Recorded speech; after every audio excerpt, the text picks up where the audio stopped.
F-16S'те атом қару мүмкіндігі бар деп орыстар ойбайлап жатыр.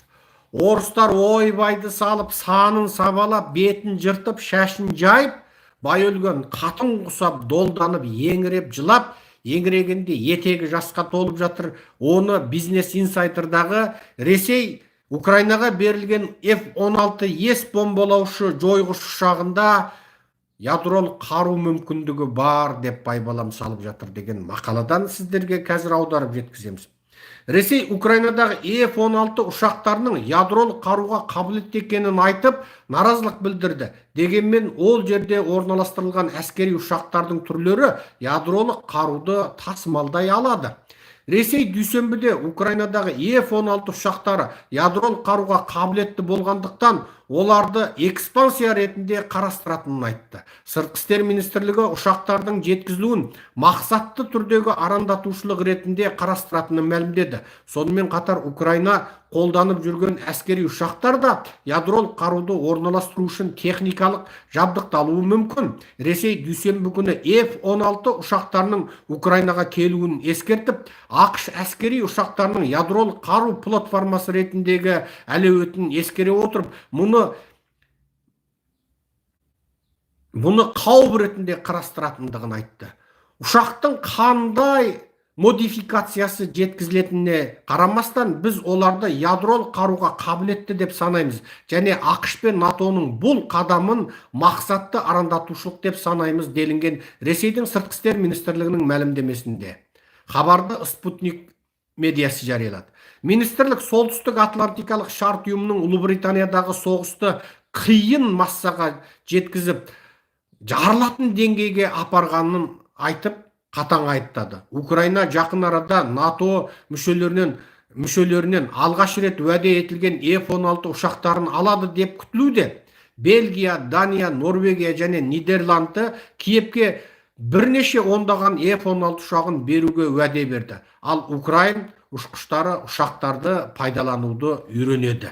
Сонымен қатар, Ресей бірнеше ай бойы F-16 ұшақтарының жеткізілімі НАТО-ның арандатуы деп мәлімдеді. Өйткені олар ядролық қаруды тасымалдауға жарамды. Егер олар мұны түсінбесе, онда олар әскери стратегтерменен жоспарлаушылар ретінде түкке тұрғысыз деді маусымда Ресейдің сыртқы істер министрі Сергей Лавров.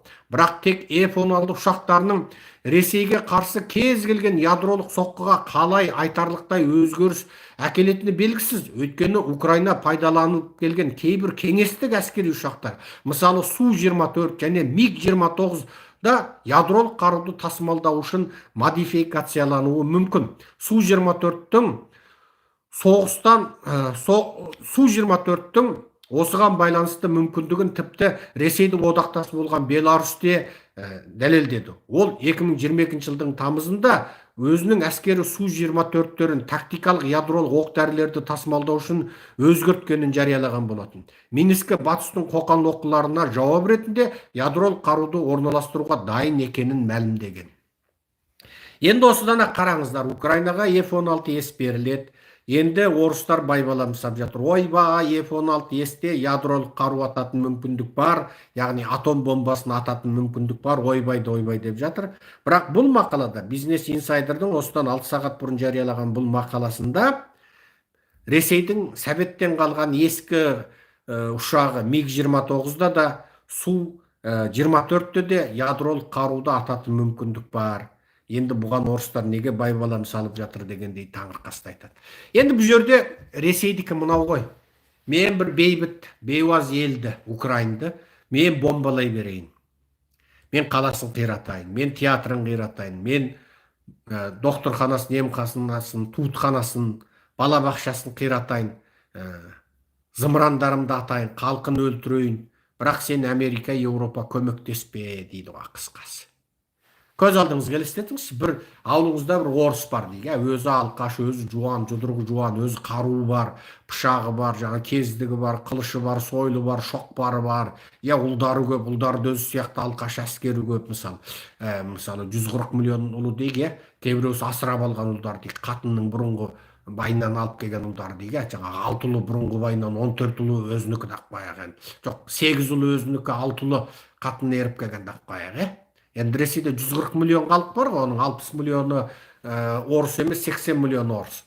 Сол жаңағы Алқаш сол 14 ұлын ертіп, өзгіндігінен 8 еріп келген 6 ұлын ертіп, оларды Алқаш ішкіш жаңағы бір басқа бір көршісіне бар, басы көзің демей, қатын демей, бесіктегі баласы демей, ұл қыз демей, келін кепшек демей, басы көзін ұрып жатыр, сабап жатыр, кіріп жаңағы төбесін қиратып, үйінің шатырын қиратып жаңағы сөйтіп сабап жатыр. Енді соған сен сол ауылдың бір жақсы ақсақалы қойыңдар деп, содан аналарға, оларға да қару берді, қорған деп.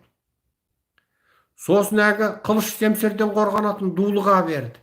Енді әгі тағы басқа қару берсе, Ресей айтады, сенікі заңсыздық, сен мұна дүние жүзінде соғыс тудырайын деп жатсың, сендердің мына қылықтарың қауіпті деп жатыр деді. Енді былай қарасаң, орыстың логикасын түсіну үшін есалаң болу керек шығар. Орыстың логикасын түсіну үшін жарымес болу керек. Енді Bloomberg дейтін бір сұмдық медиа бар, енді Bloomberg не айтады, сол болады өзі негізінен. She says China will never forget the US bombing of its embassy дейді. Си Цзиньпин дейді, Қытай ақштың өз елшілігін бомбалауын ешқашан ұмытпайды деді. Қытай басшысы шабуылдың 25 жылдығында Сербияға қонады. Түсініктемелер оның Еуропа бойынша 3 елге сапары кезінде айтылады дейді. Көрдіңіз ба?